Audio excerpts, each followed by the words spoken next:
Hello,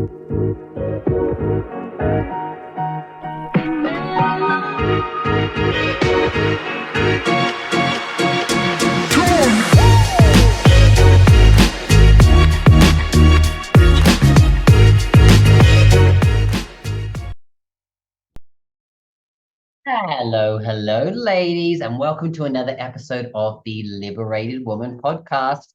I am your host, Christiano Green, and I am a mindset coach for women, helping women to overcome rejection, doubt, self-sabotage, fears, limiting beliefs, so that they can truly get what they want out of life. And what does that mean? It means that they can make smarter choices, take better action, and ultimately be happier with the results that they're getting in life. So what am I going to talk about today on the podcast? And one of my favorite topics, and I think it's a topic that many people, strive to have in their life, but not necessarily know how to achieve it or what makes up it. And the topic is actually self-love. So today we're going to cover, what are the things that make up self-love? Because of course we all want to achieve self-love. We want to be able to say that I love myself unconditionally no matter what. But the truth is that we all know deep down there are parts of us that we don't do that to. And it is a constant battle, a constant journey to get to a place of self-love. And, sometimes it's a lifelong journey. And for us, it's about, today really understanding what are the things that make up self-love. Because if I can have that understanding of the four key components, which I'm going to share in a moment, then we can really work towards how do I actually get there? Because sometimes if we're walking to a destination and we don't have, we're just like, I'm going to go here. We don't really have a map to get there. We're just going to walk left, right, up and down. And sometimes that's, how we are when it comes to, say, self-love as well, because we're not necessarily sure how to ultimately get the result that we want to have, but we just know that we want to get there. So let's break it down. So the first component that I want to talk about is self-awareness. Now, self-awareness is really understanding what happens in life. What are the events that happen in life? How do I react to those events? And what happens because of that? So what do I mean by that? So let's just say we all know that we've all experienced emotions of anger or sadness or hurt or whatever emotion you want to feel on the negative side, right? Having self-awareness is going, okay, I actually know what it is that caused me to be angry, right? Because in certain situations, we can, transfer our anger onto someone else and go, you made me angry, right? But oftentimes, the truth of the matter is that there's something in our past that actually triggered us to get to a place of anger.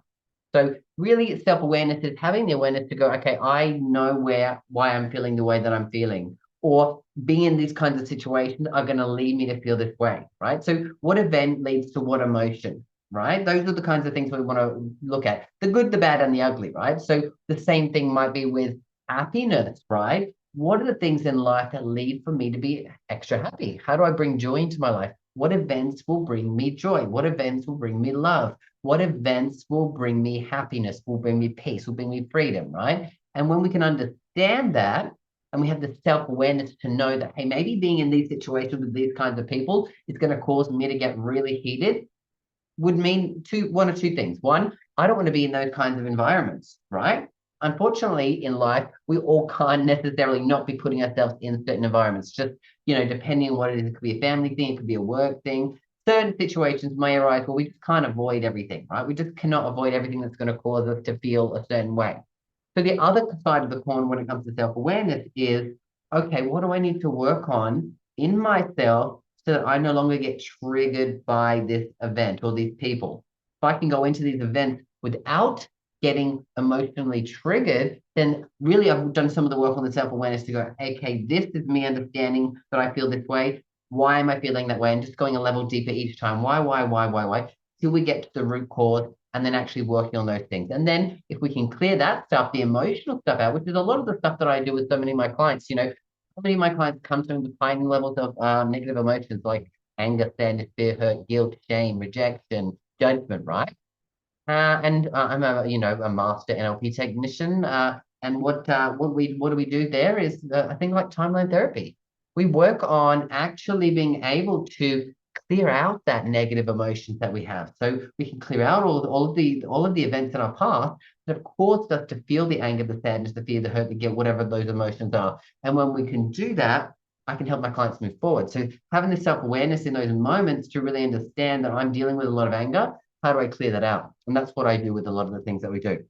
So it's really about, like I said, how being self-aware is what are the triggers that we have for the good, the bad, the ugly, and understanding what do I need to do to make sure I do that. Also, self-awareness is again more about knowing how I come across to other people. Like if I'm trying to find a relationship with someone and I go on a date and I never get to a second date and I just go on and I blame the other people. There's something wrong with them. They don't like me, blah, blah, blah, blah, blah. The problem is there might be something that I'm doing that's coming across in a way that maybe I'm not intending to come across in a way. That's why people aren't like wanting to be around me for whatever reason. So it's also having the awareness to go, how do I come across to other people? And if I want to get a different result, what do I need to do to change the behavior that I'm having that's leading people to maybe not want to be around me? So that's kind of the first component, which is self-awareness.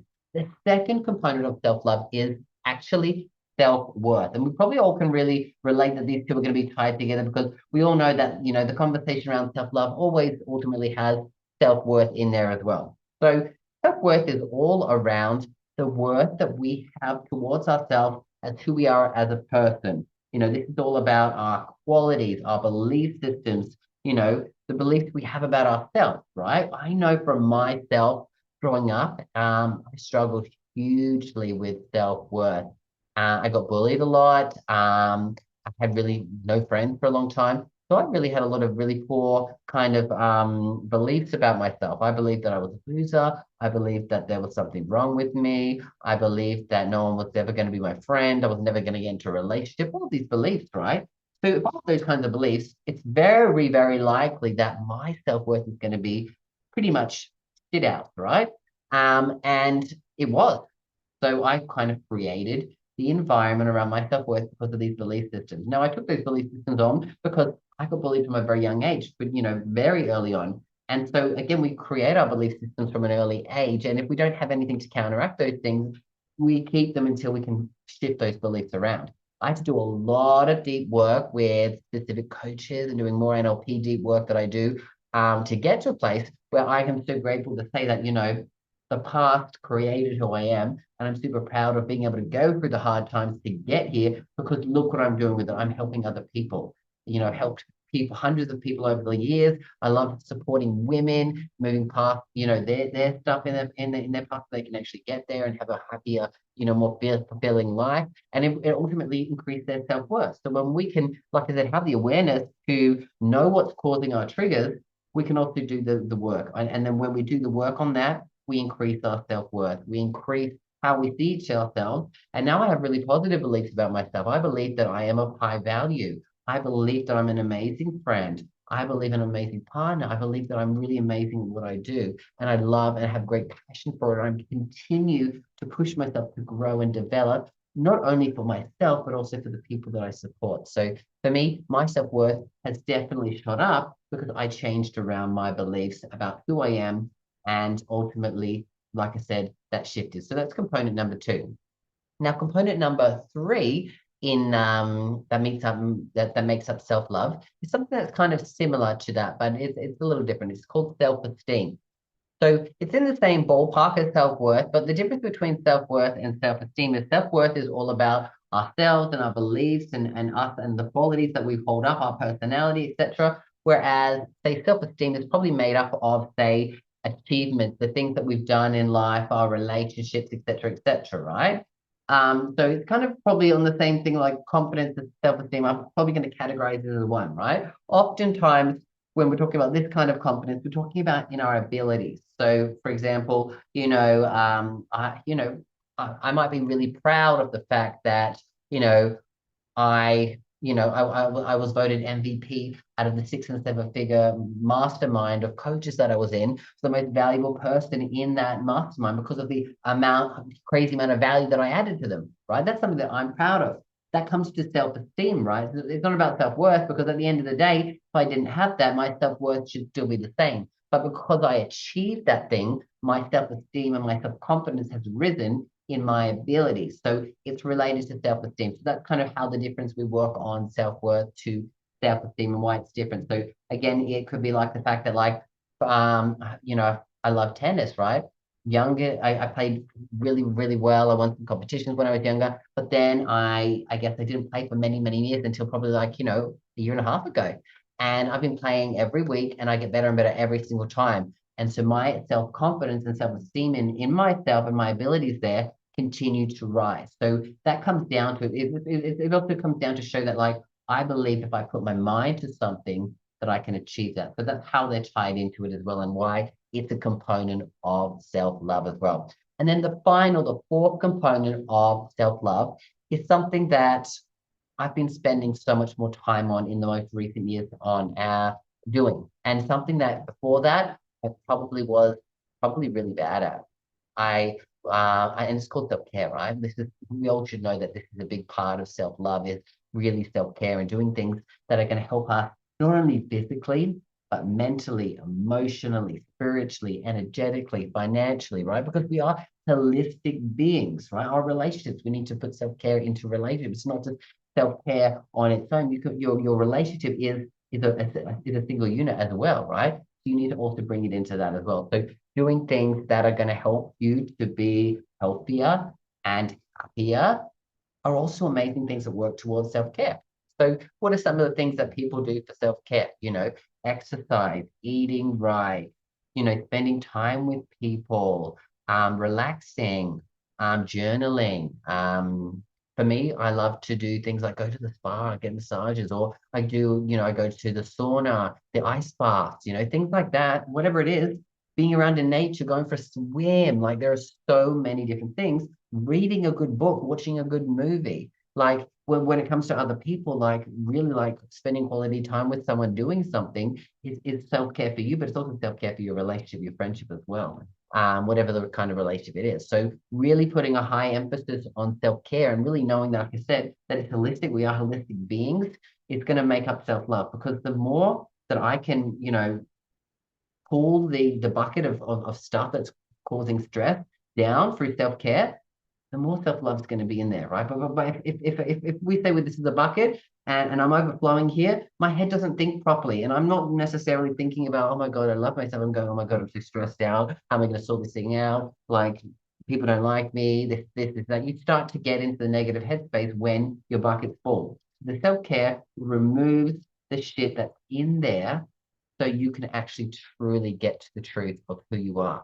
And the more you do that each day and release the stress out of your daily life, because again, we all know stress comes into our life through, our work, our business, our finances, our relationships, just stuff that happens day to day, like it will hit the fan sometimes. And you go, how did that come to me today? Like I thought I was going to have an amazing day and something happened, right? I always make sure that I try to go at the end of the workday, no matter what's happened, to go off and like to go for a nice walk, or I go to the spa and do like a massage or, sauna, ice bath, jacuzzi, steam room, all of that stuff, because I believe that it really reduces the stress. It puts me away from the situation so that I don't take it home to my relationship, because I know that when I haven't done that, I'll go home and I'll be in a bad mood and then I'll either just not want to talk to my partner or possibly we could get in a fight and an argument because I'm not taking care of myself. And then I've ruined another area of my life or affected another area of my life, I should say, which isn't cool. So that's why it's important for us to really focus on our self-care because it's an act of self-love.